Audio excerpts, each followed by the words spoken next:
Bless you.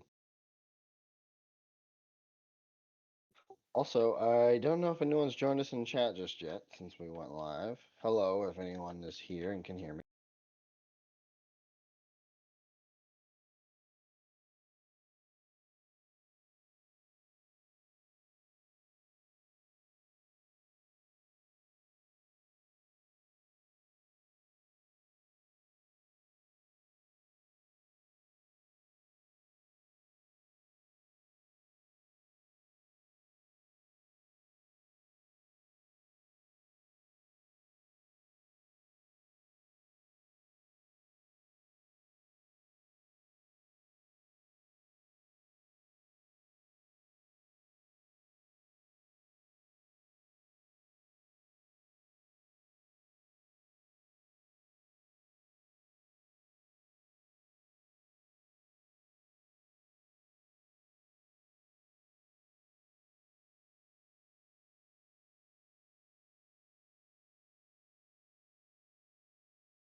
Hey, Good morning, everybody. everyone.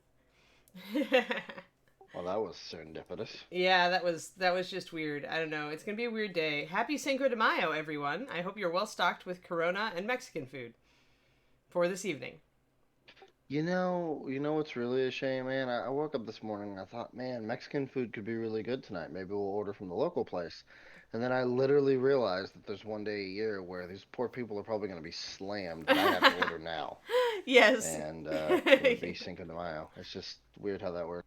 Yeah, I'm it's a good thing that I like really brushed up on my cooking while I was living alone because like David really likes my cooking, but it means that because he likes to try new things, I've been like kind of just like going off of going at trying a lot of new recipes that I've never tried before and trying to make them work the first time out. And tonight it's fish tacos, so I'm excited to make fish tacos, but I've never done it before, so we'll hope it works. Good morning, everybody. Let's see, who have I got? Let me see who my camp is today. Going back up to the top, we got Clever and Disirma, and McKnight and Margaret and Lady Dardago. It's good to see you. Good morning, Anki, V Manakwa, Ketatari. Sorry, I always look for an M in your name for some reason. Andre Krat and Brenner and Iggy and Jenny Jared and yay. Oh, and Andre Krat just subscribed, Justin. So thanks, Andre. Um, yeah, Also noticed that and I think Carwin. before the stream started, we got a new Twitch Prime from a name I've not seen. So thank you, Jay Sikalani, Oh yeah, JC Akalani. yeah, that's a new name. And Smash and Carwin and Threads of Fate and Chewy Boots. Everybody good. And Carwin with the sub. Wow, everybody. Yeah, Margaret, go ahead. Shoot. Ask about green stuff. Today is like kind of sculpting terrain day anyway, so although I won't be using green today, I might be using it a little bit. Hey, Robin.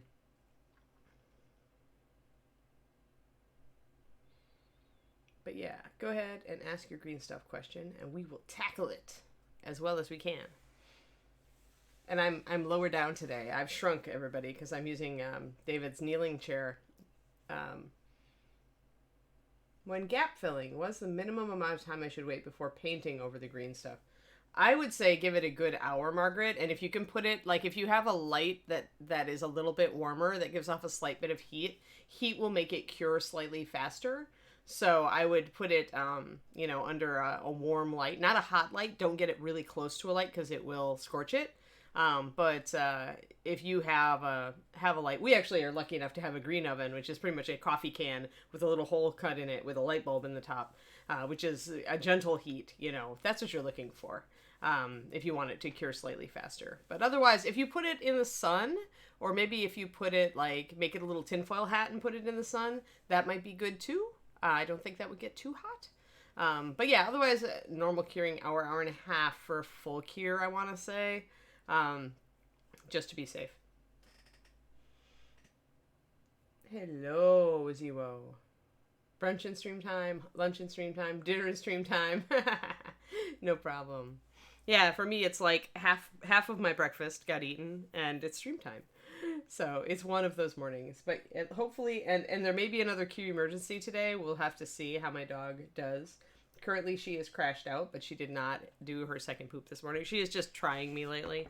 I think she's just like, what can I do to disrupt mommy's streaming? So yes, we may have another dog emergency. You may have to talk about Mexican food and ad lib while I go take the dog out, Justin. Okay. We had fun yesterday. We could do it again. Well, yes. At least I'm doing this on days, or Kiri is doing this on days where you have something to talk about, right? It's an easy ad lib. Star Wars Day to Cinco de Mayo. So yes. Now, I will say I could talk a lot more about Star Wars than I can Cinco de Mayo, but I will try. You could talk about how much you love Mexican food and what is the best Mexican food out there. But yes. So yeah, change of climate for Kiri. And she's just, it's a new routine. She's had health issues in the past, so she still, has some glitches that happen. So, but yeah, good morning, Numbet.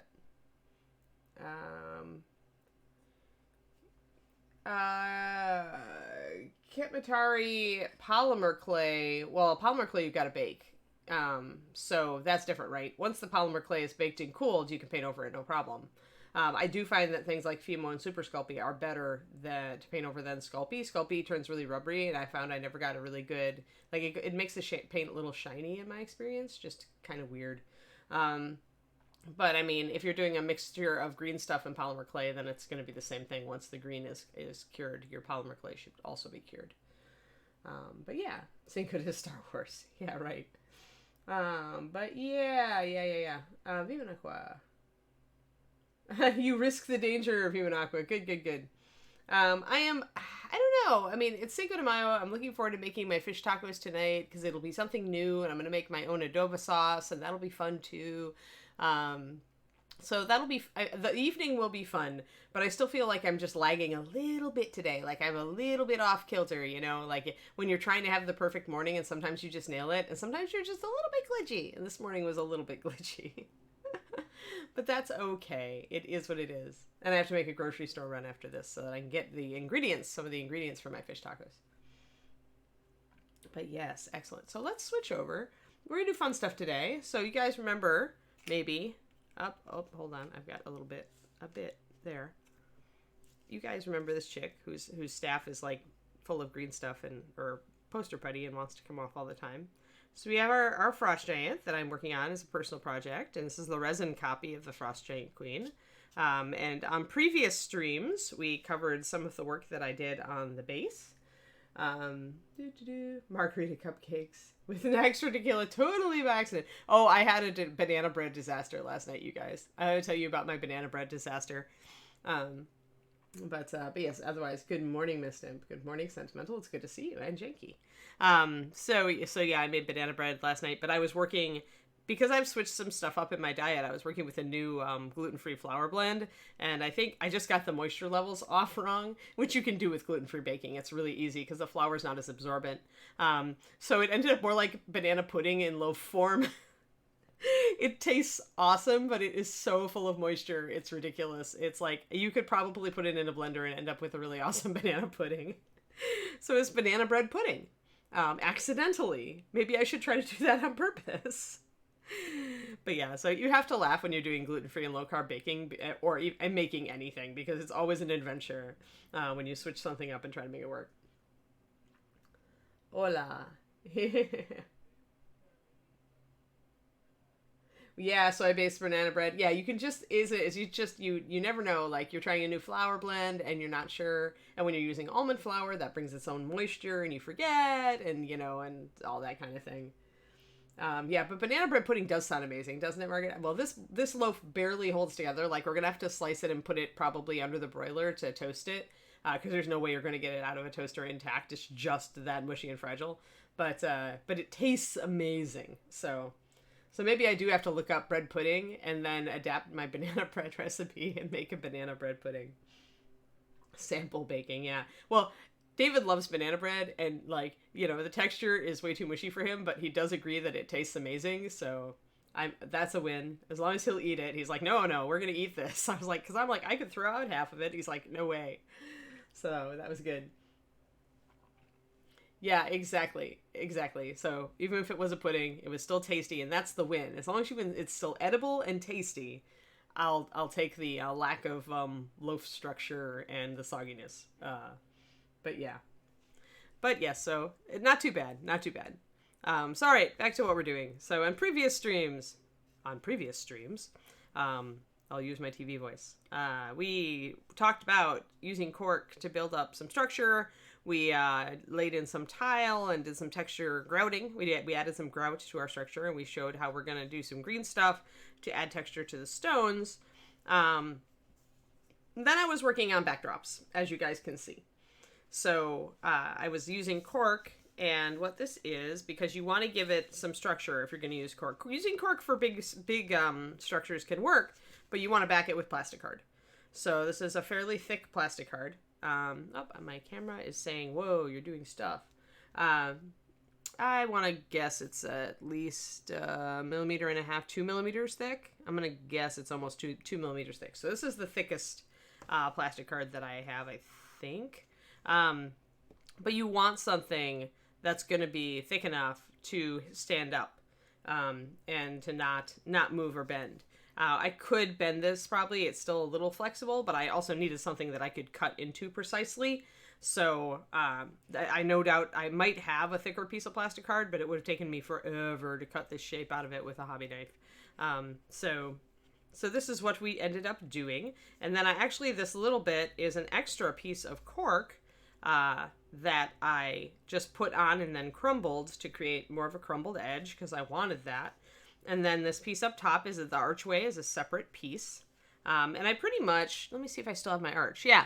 So what I did to do this, guys, was I kind of mapped out on paper how tall my arch would need to be. This actually is sticky notes. I put 2 sticky notes overlapping. And I kind of just extended, like I started it on one piece that I realized I needed it taller. And I just used her as a model. And I was like, all right, how tall does my arch need to be for her to pass under it? And I made it with sticky notes. And then I just put it down because it's sticky notes. I could just lay it down on the plastic card, and use a marker to draw around it and then cut it out. And I ended up making the pillar more thick because when I looked at the composition of the piece, I wanted it to be the whole thing to be kind of as wide as her, and I wanted more of a wall here. So that's why I ended up doing it that way.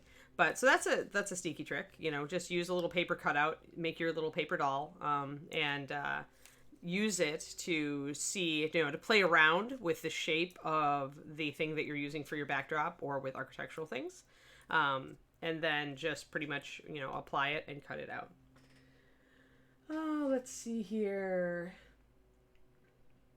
Oh, I've made pudding and even custard before, ketmatari. I actually am, despite my banana bread disaster last night, I am actually kind of a really good cook and baker, and usually I do like cookies and stuff like that. I don't do bread very often, so bread is kind of my bane. I usually just do muffins because when I was living alone, it's much easier, right? You just make a muffin and then, you don't have to eat a whole huge loaf of bread. So that's what I was doing. But if I could only have 3 colors of paint, walnut, pure white, and I don't know, what would I not get sick of over time? Probably clear magenta. Yeah. Walnut brown. Yeah. Walnut brown, pure white, and clear magenta. And if I had a 4th one, it would be lantern yellow. I think I could mix almost everything with that. I could do some nice sepia tone stuff with that. All of my stuff would look like old-time photographs with maybe a bit more pink and purple in it here and there. But, yeah, I could do a lot with that. Clear magenta, lantern yellow, and walnut, and pure white. Maybe I should now paint a mini in that just to show you guys like what you can do. That's what I should do. I should do limited palette. That's a great idea. Where is my little sticky note of notations of ideas to do? I'm gonna have to make a new one. Doo-doo-doo. I'm gonna make a note of that right now.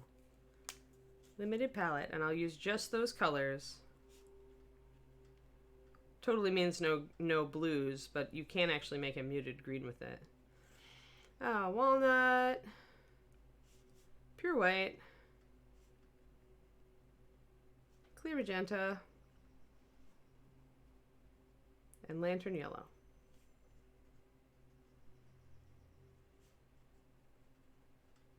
Ta-da! We'll try to paint something with that. You guys are going, oh my god, she's insane. You're right, I am. Yeah. Well, there is actually, I mean, there is a sepia. If you look at, I wonder if it's in our gallery even, but Derek Schubert, when he did our original Old West Sophie for ReaperCon, painted it sepia toned. And Derek is actually a master of the sepia tone miniature. He's done it more than once. He used to do a class on it. So he's got it down. And now we have a sepia liner, so you could even use that paint to make a sepia tone model very easily. So yeah. But yeah, good morning, Daffodweir. Good morning, Max Styles, everybody. And we're getting distracted today. It's Distracted Day. It's Cinco de Mayo. We're not even drinking yet, but we are definitely distracted this morning. But we are talking about terrain, so I was kind of showing you guys like what I did so far to make a backdrop for the giant. So yeah, so I did that. I did this as a separate piece, and I decided that I wanted this to overhang a bit. I really want this wall to look like it's partially ruined, and part of the column is going to be ruined as well. So I do want it to look like her home's been kind of trashed, or as like an old broken down place in the first place. Maybe she grew up. Maybe she grew up in a place that had been invaded and trashed by human adventurers, and so she's like one of the only surviving Frost Giant kids, and she's just like, one of these days I'm just to take you humans out. I think that's probably the storyline. But so then my wonderful boyfriend David Diamondstone, who is also a master painter, made me a pillar because he's like, that needs a pillar. And I'm like, yeah, but I don't know. I don't want to do it out of green stuff. And I'm, don't want to do oven baked clay right now. And so he's like, well, you could use this crazy stuff that I have. And so he pretty much rolled me a shape, and then I carved it into a pillar, which is this top part. And what we used is actually something that I'm probably going to use today for my tiles, or start using for my tiles up here. My bricks essentially on this shape, which is this stuff, which comes in a tube just like green stuff does, if you want to order the big tube of Kneadatite, but it's a lumber putty, so it is an epoxy. It's kind of like a roll. It comes here, I'll show you guys what it looks like. It's brown because it's wood, and it comes already rolled together in two parts, so there you can see the two parts. And you, just like with green stuff, you would cut off a piece and then you just knead it together so the two things combine. And this is going to be my first time working with it, so I'm going to kind of give you guys my impressions. It can be a skin irritant, so normally I would use gloves, but of course in this age of viralness, we don't have, there aren't a lot of gloves available. So no, really doesn't seem to have much of an odor that I can tell. Yeah, bingo, Reaper John, you got it. But you got to have more to really have bingo. You've got to have more than David. It's got kind of an earthy-ish smell. It's not too bad. It probably has this thing also that I shouldn't be inhaling its fumes, so I just like violated its caution label or something. Yeah, exactly. So anyway, when it dries, apparently he says it works more like clay than like green. And when it dries, it's a little bit, if you do it real thin, it's a little more brittle than green stuff when it dries. So dries a little harder. But it's nice because you can carve it very realistically. So let's see if I can get my pillar up here and get it in focus so you guys can see.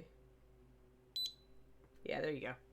So you can see that after it was cured, I was able, well, it was still a bit soft is when I chunked the top to make it look like it was broken. And I just used my usual chunking tool for that, which is the sculpting tool with the spade. There it is.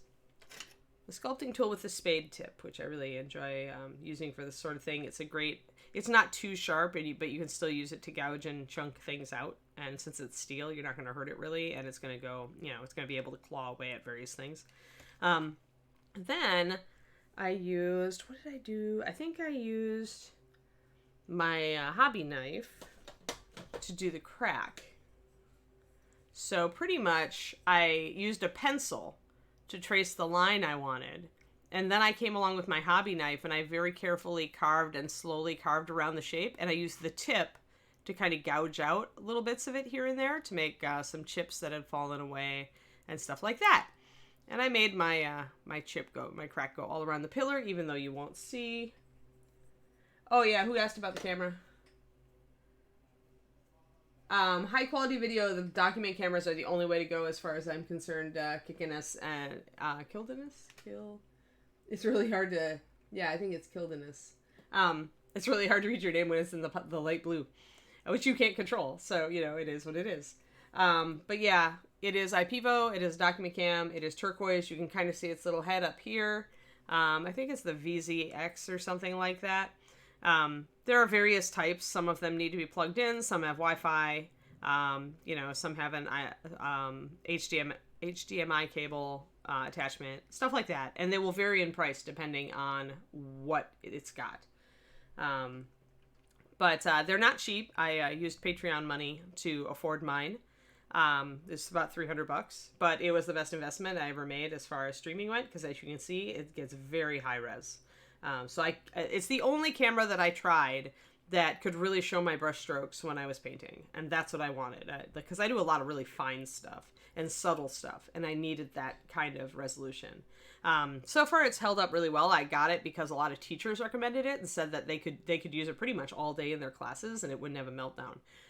So yeah, definitely awesome. Has a little like autofocus button and everything. So let's go back down to lower. There we go. So I can adjust the focus on the fly, and then lock it, which I really like. Thank you. I didn't know you could do that. I didn't know you could change the color. Alrighty. I won't say your name now that I see what it actually is, because I'm not supposed to swear on camera. We're supposed to be family friendly. But yeah, Kickin'. We'll just call you Kickin'. It's all good. Lovely. Oh, the camera I'm using, Red Rogers. This is a document camera from my Pivo. I think it's the VZ-X, but it's the one. I think I do have an HDMI cable plug-in. I didn't know if I was going to need it, but when I started doing streaming for Reaper and Justin was experimenting with these cameras, I just decided to get the one with the bells and whistles, so if we needed it, we could have it. As it turns out, I'm just using a USB connection, and it's more than good enough. Well, at least they don't call you the last part of your name, right, Kickin'? That would be bad. But yeah, so this is, and I think this is kind of the new shtick that people are going to for streaming. If you're doing anything that requires really fine detail and really high res, it's just really rewarding.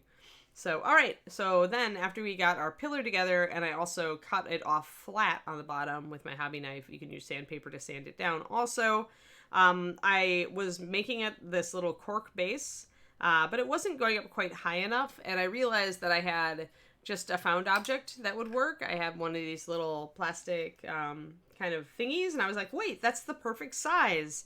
So I actually cut it out with scissors around its bottom edge, and then I measured it and cut it in half, or in 2/3, I should say.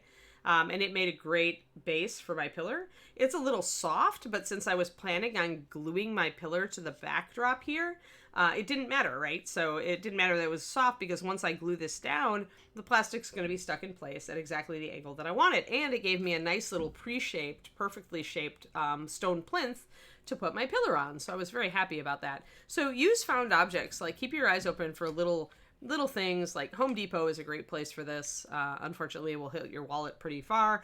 But like hardware stores and stuff like that, or just Walmart and random craft things, Michael's, you know, if you see something odd shaped, like, think about how you might repurpose it, and you can use it like this sort of thing. There's a lot of like little wood bits and things that might make great architectural bits. Genki, I use what Reaper uses, which is OBS Streamlabs, which has its its days, shall we say, as we all do. But I think any streaming program is going to have pluses and minuses, and you should choose based on your experience, your technology experience level, and how easy you need it to be to use, and how much you're able to do on your own. There are some programs, like I think the original OBS, which is very customizable, very programmable, but has a higher learning curve. Streamlabs is a little easier, which is why I went for it, because I didn't have any experience with streaming prior to this, and I needed it also for video. That's another thing. Another consideration is how high quality video do you need and stuff like that. And how easy is it to export to MP4 format, things like that. I need it for video for my Patreon. So OBS. And I recently switched to vMix actually. Oh, did you? Yeah, which is I love vMix. So. Right, but vMix requires you to be kind of an expert. You said, right, Justin, and it is pricey. It's pretty, yeah. It's pretty pricey. Like I think the standard version. I was talking to Frank.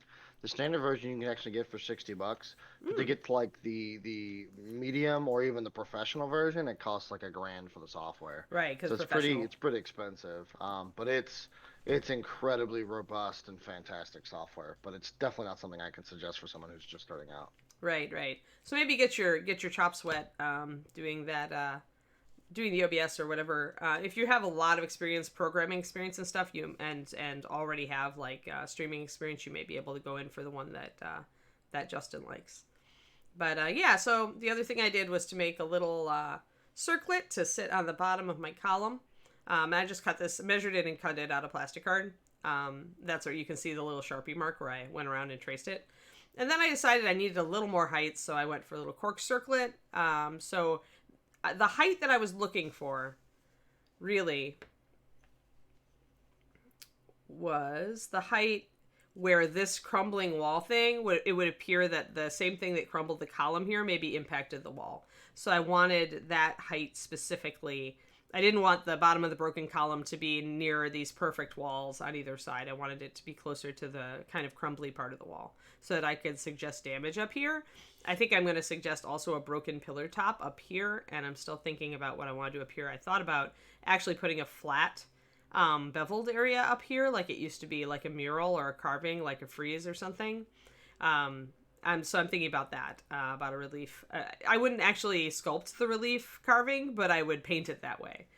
Because I'm looking for places on this to do some freehand, because obviously if I'm doing a complicated, high-quality project like this, I'm wanting to pull out all the stops. So I'm looking for opportunities for things like lighting effects or freehand or something like that.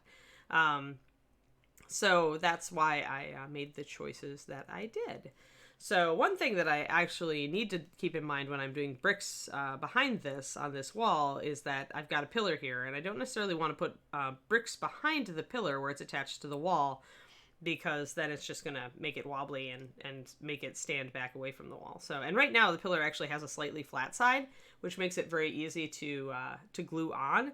And if I put a bunch of bricks under that, I'm putting a bunch of irregular shapes to make it harder for my pillar to stick to my wall. So what I probably need to do is attach my pillar first to the wall and then work from there. And of course, the more things you attach to your structure, the harder it is to work with everything, right? Because then you have to work with a big elaborate piece of something. But this isn't too bad. Once my pillar is attached, I'll be able to get, because I haven't glued it onto this yet, I'll be able to get around it and tilt it and just sculpt down around here. And I kind of came in with a marker yesterday, and I put, where's my glasses? There they are. All right. Hey, Sarduki, how's it going? We are doing a Terrain Tuesday thingy with my Frost Giant Queen, where I show you guys progress that I've made on her and explain what I'm using and how I'm doing it. I thought that would be kind of fun for today. So we'll see. I need to get into the point where I'm actually sculpting stuff. So you guys may or may not see, and I may need to lift this up. Let's see here. Get my autofocus. Yeah, there you go. All right, so you can see where I've marked here, there's a little dot there. I pretty much just went up the pillar and marked the points where the bricks would go across, like where my stonework would go across, because I want to do a big stone wall. Now, we could just do irregular stones, but since I kind of have a grid, like, it's a really loose grid, but it is a grid here. So I kind of wanted to stick to that sort of thing up on these walls, be consistent in my design. Because if somebody was crooked with the floor, there would probably be crooked with the walls slightly, but there still would be close to having it in rough rows. You do want the wall to actually, you know, stand up. So yeah, so I just kind of marked off, roughly spaced, little areas where my bricks would go. And up here, that's where I'll probably do the pillar top, because I do want this demarcation line to be a real demarcation. So yeah, and then the only other thing that I did is I kept some pieces to put kind of like, I thought I might want something backing this clear plastic part here. Because I noticed that, because I noticed that I had a little bit of a gap here where between my pillar and my cork wasn't quite flush. So this would let me put in a plastic piece that would make everything flush to the wall. And that would make everything, you know, set up a little bit smoother. I would just need to putty that if I was going to do this, but that also lets me get rid of this ragged edge, which I would need to putty anyway once I got it on. So it's just a little extra step. I probably need to slice some of my cork away. I probably need my cutting pad at this point to make that flush. So let's do that, because I can't put this on until I have that little part done.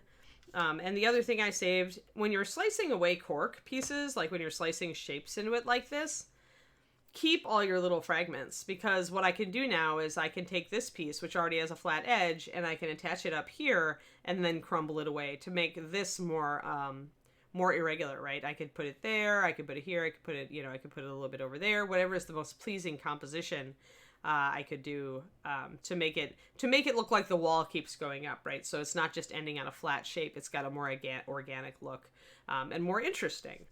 So even though it doesn't have the plastic card backing there, it's just a thin little piece, so it's probably going to be just fine, especially if I seal it with like wood glue or Elmer's. So yeah, that is the other thing that I'm doing. So let's get our little, first of all, I need to make sure this is cut to fit. And it is a little bit too wide still. It's not too wide. The bottom, the cork, is actually quite good with it. It's just a little bit too wide on its sides. Let me refocus to down. There we go. So it sticks out a little bit behind the plastic up here. It's pretty okay on the cork as far as when I look at it straight on, the cork actually cuts back a little bit too much. But here I need to slice just like 1 millimeter off, maybe 2 millimeters off on each side. And that can be done very easily with a knife. It's not terribly precise, but I can take the knife and make a scalloped cut very easily with control. So essentially I can come in and just shave off little thin layers. And they're pretty smooth too. And you can always like clean them up and make them a little smoother. If I go a little too far with this, it's not a big deal, because I'm going to green stuff this anyway, because I want these to all stick together. So that being the case, I don't have to worry if I'm going a little bit too far.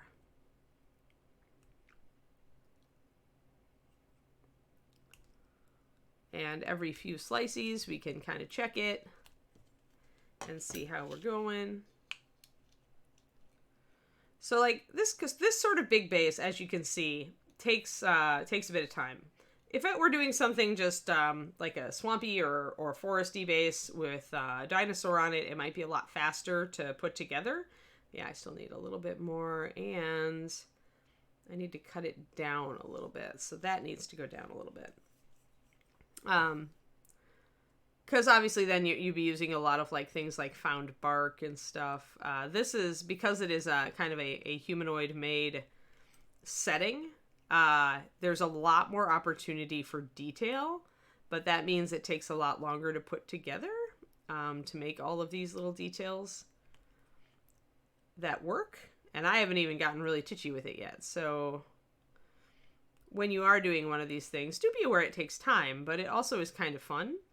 And I think the way to approach it is to not be fretting about how much time it's taking, but just to enjoy it, because you're building something that looks cool, and hopefully every step will give you a little bit more cool factor.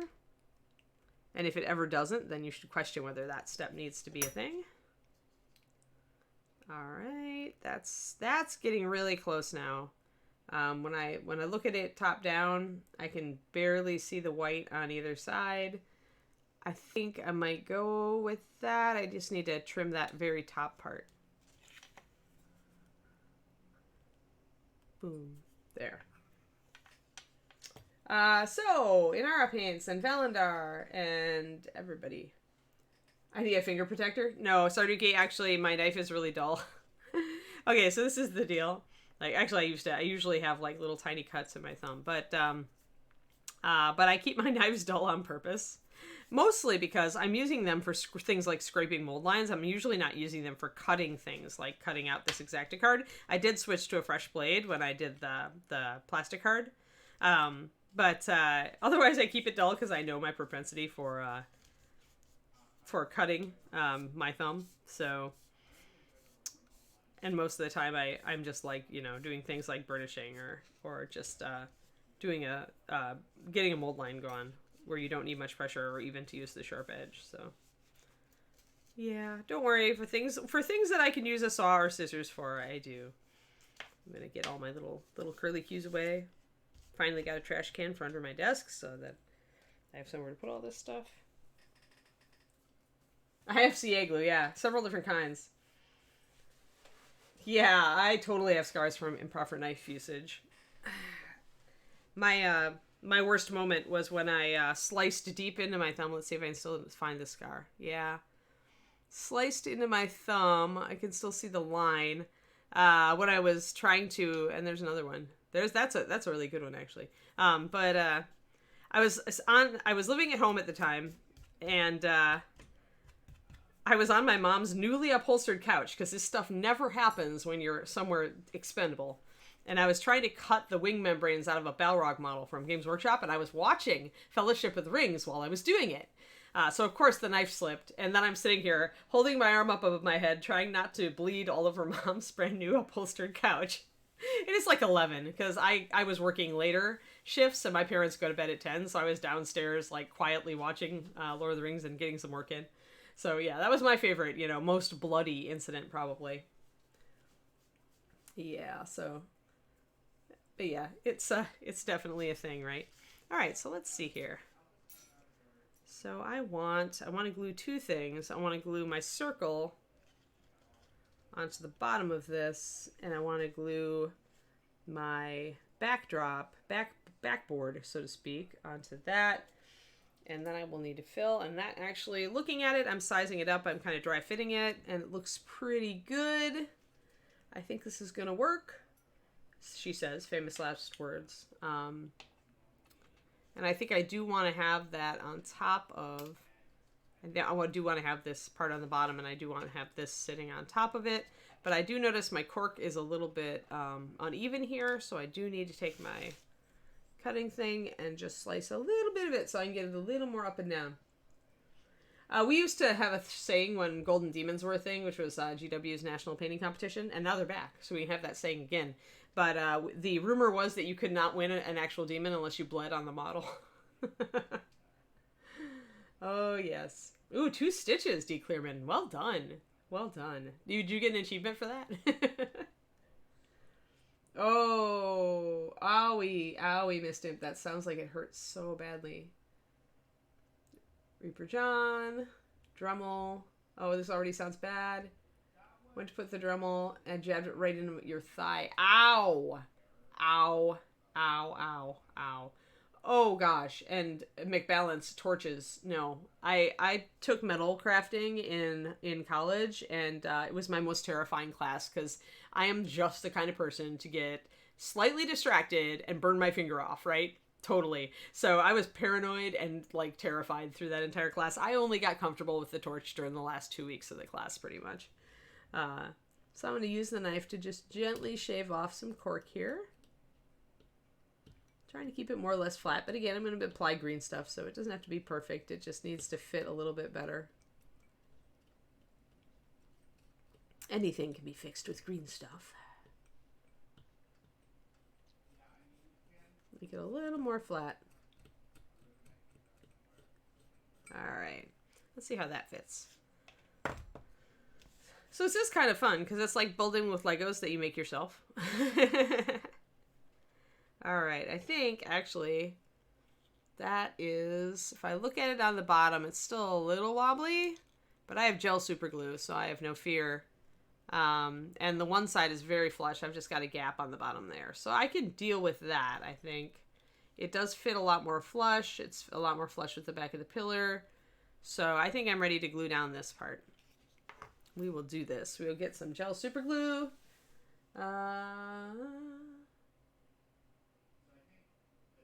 Bleed in the seams. I can totally see that.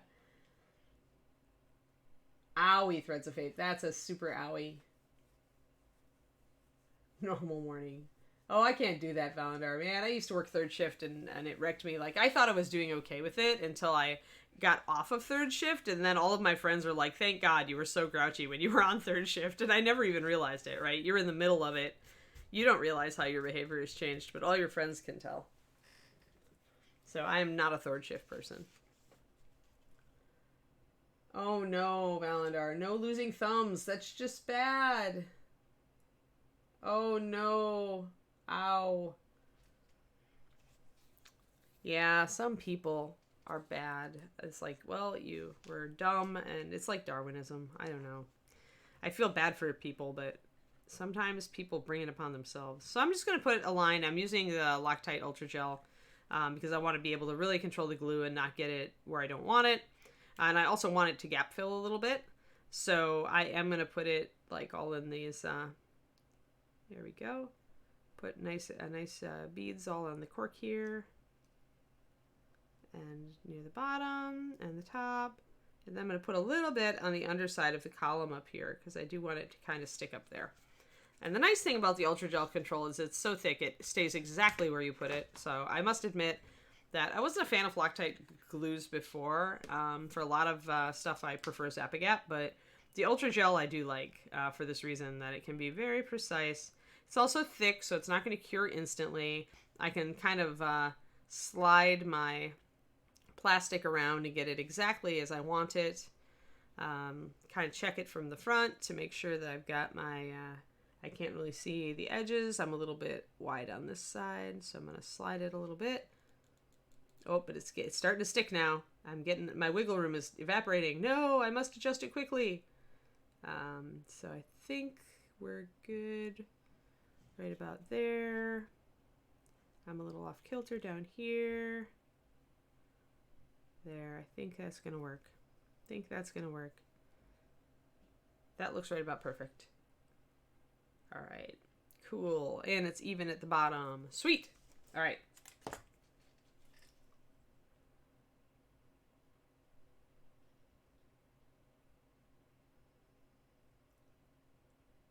Yeah, the sprue cutter is the better tool for cutting sprue chunks if you're looking for masonry chunks.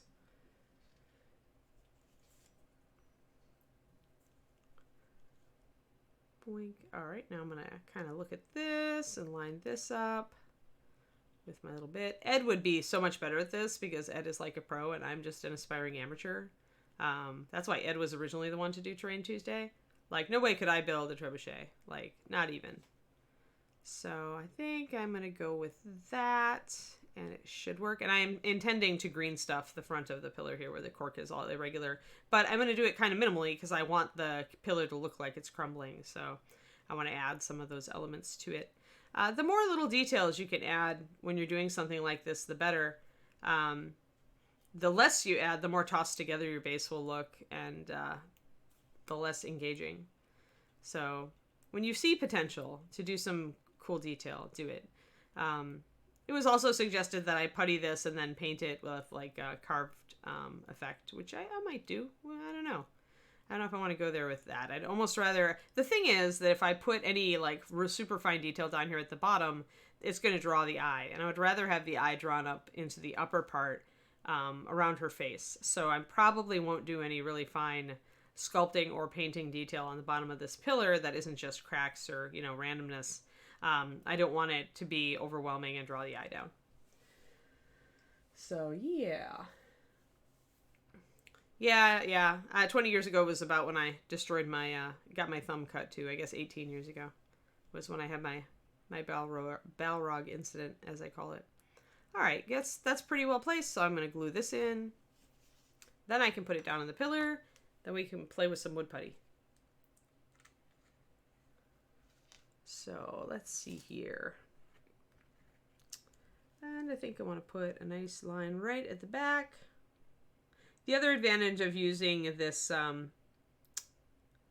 gel glue instead of something like Zap-A-Gap, which is more of a gap filling, more fluid, or using a thinner super glue in general, is that you can get it like right up to the edge there, and it doesn't like soak into the cork, doesn't do all sorts of annoying things. Just gonna put some dots to glue it down nicely. There we go, and there. And we'll get it on there. Splook. Just kind of plug it, dab it on there, and then get it in position as fast as we can get it, because it will start to stick to this cork pretty fast. And then we've got a little lip. Sweet. And try not to let your pet fur get into the glue, because then you have a hairy pillar. And this is not optimal, much as Kiri would tell you otherwise. So one more thing I wanted to show you before I glue this sucker down. I find I don't like them, Threads of Fate. What I like is a super glue with a very fine applicator. So, because I just find, okay, the brush is useful if you're working on like model cars and stuff, right? You need a very thin layer of glue, and you need to like apply the glue, brush it down, you know, and get it like really well, so you don't get the glue leak through on seams and stuff when you're working on cars, military models, tanks, any of those kits. But with this sort of stuff, I want a really fine applicator. I find that is just as good. For the Zap-A-Gap, I use their little tubule that comes with the bottle. And for the Loctite, I like the fact that it's got a fine aperture. Most of the time with this stuff, you do not need that super fine, thin application of layer that a brush will give you. And oftentimes, if I'm using this, I want to have globs because I want it to fill seams or holes. So that's why I don't use the brush one. But I know people who are who do hobby cars and airplanes who would swear by the brush super glue. Absolutely. So it's all, your mileage may vary and what are you working on is what it comes down to. So, all right, yeah, that's right. I was going to show you guys one more thing. So another thing that I did that makes this easier to kind of put together is, yeah, glue puddle and toothpick you can do. I just like I just go for the glues with the fine apertures because then I've got exactly what I need. So one thing that I did do is that my, back here, my plastic card hangs over a little bit. And then my cork also hangs over. So what happens is that I can place this down, and my cork gives me a stability point here where it's connecting to this this thing. And then my plastic card hangs over just a little bit on the other side, and together they kind of lock my structure in place. Like they give me a definite, they give me further contact points when I have this slotted in correctly. There we go. So that when it's positioned correctly, I have a little bit of overhang of my plastic card here. I'll need to sculpt more rock here to cover it a little bit, or put more grout in there.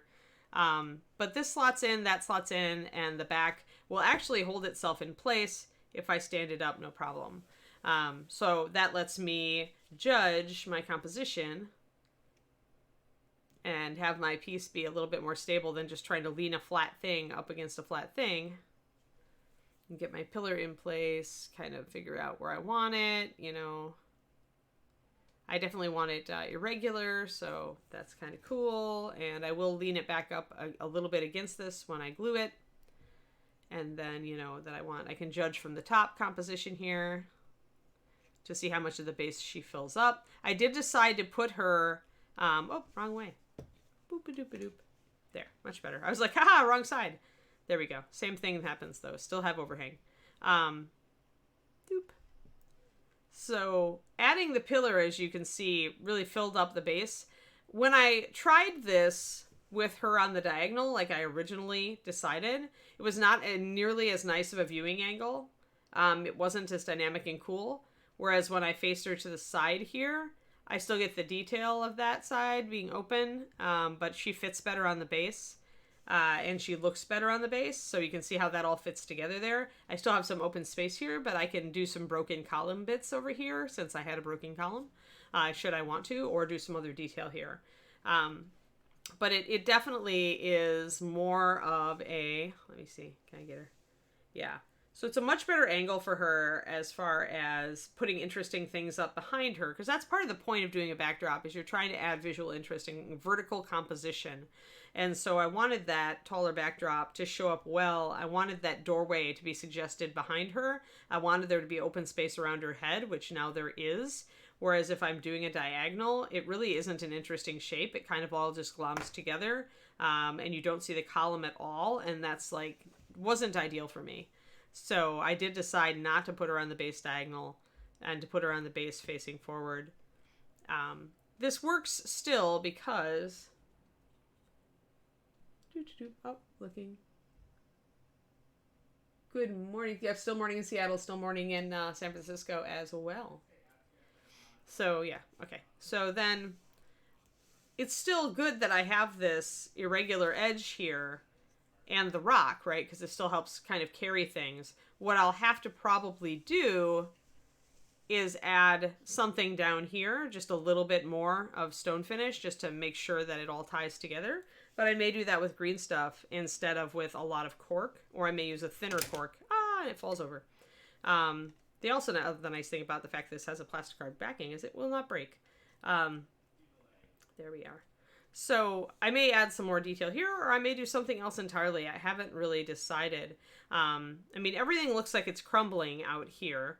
So this could all be, I can crumble my top edge of my arch if I want to play to that, and make it look like pretty much everything that way is broken.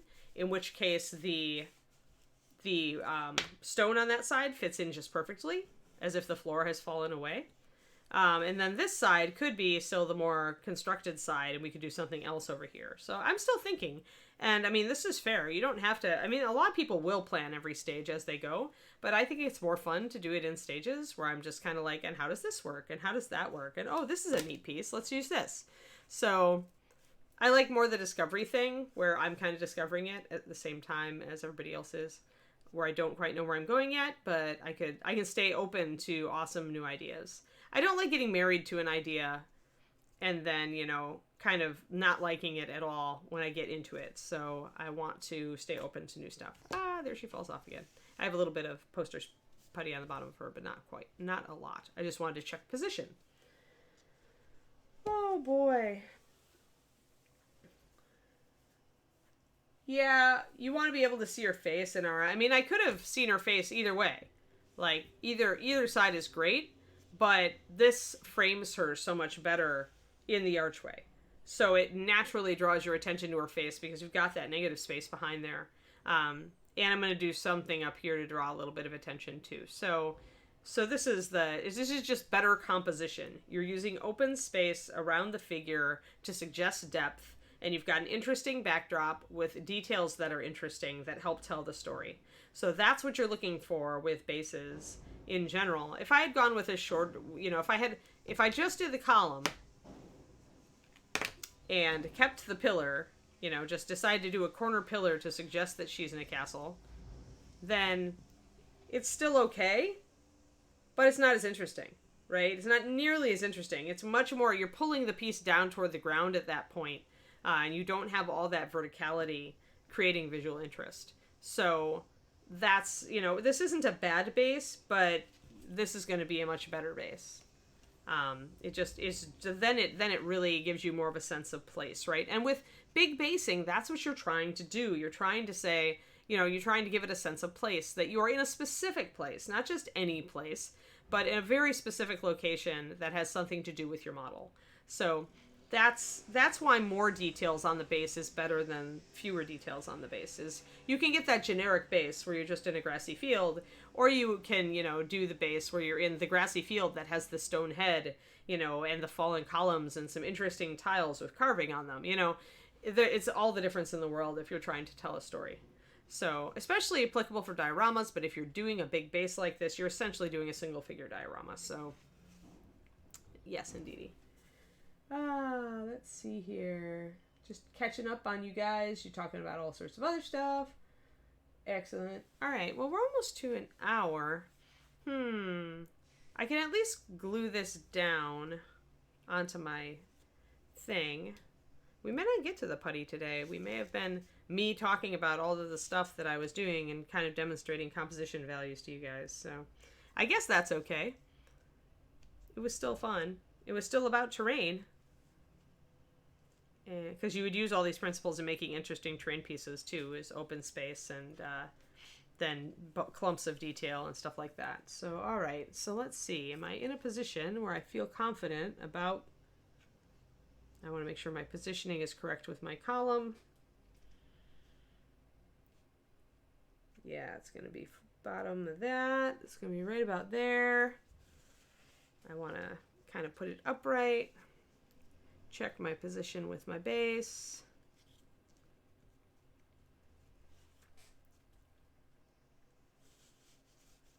I'm on the wrong side again. There we go. Much better. All right. So there. I want to probably do that where this upper edge, I want to make this upper edge here, this plastic card edge, go flush with this cork so that I can just build that out as a little extra, doorway lintel, and not a lintel, but you know what I mean, the edging, floorboards. Floor edge. So I think that's how I'm going to line it up. And then it needs to be flush with the cork right there. So what I'll probably do is I'll put on my gel glue, and in the little time I've got, I'll lay it back up against this to make sure my fit is correct. Yeah, she's just kind of... yeah, exactly, Francis. You've got it. Yeah, I agree. Margaret. The design process is what I really love. So yeah, let's grab some glue. I'm just throwing around my glue today. The other thing is that this stuff always takes longer than you think it will.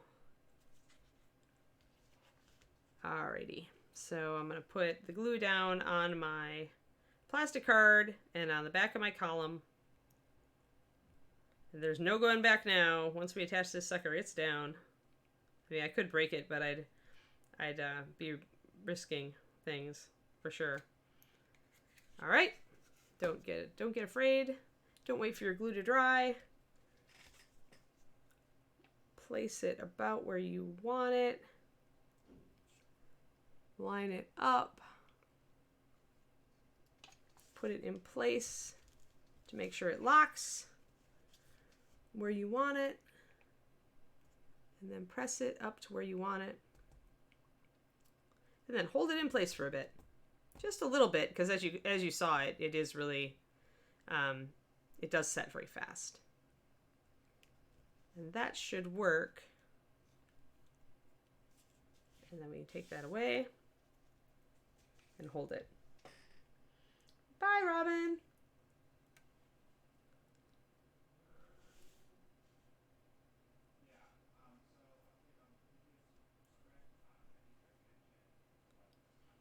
So yeah, let's see how that works. See if I've got it.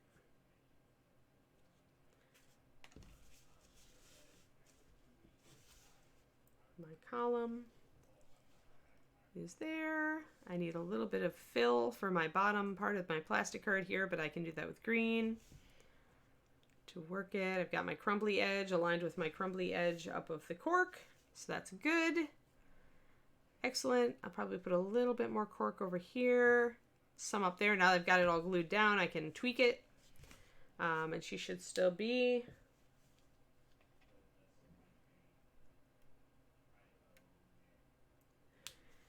Yeah, this is definitely meant to be an in-place diorama where I glue her down. But yeah, you could use these same principles to make more interesting terrain. With terrain that's going to be gamed on, it's really important to leave it with some nice flat surfaces so that you can have places for models to stand and fight. And then your terrain becomes more low grade usually, because you're not trying to backdrop the models and create a scene so much as you're trying to create a battleground for them with interesting levels, but lots of flat space to stand. So yeah. I am pretty happy with this so far. I'll probably put her over just a little bit. Yeah, like that. So we're getting there. We're getting there. Yay! We are getting there with a cool Frost Giant diorama. Yay! Awesome. Now I have a lot of green work ahead of me and a lot of wood putty work. So we will have to do the PC lumber next time because I don't think I think once I mix it up, I'm gonna want to get into it, and that's gonna take us like we'd have a super long stream. Which we had one of those yesterday, so I don't feel like doing another one today necessarily. So do we have any questions or on random stuff or on this?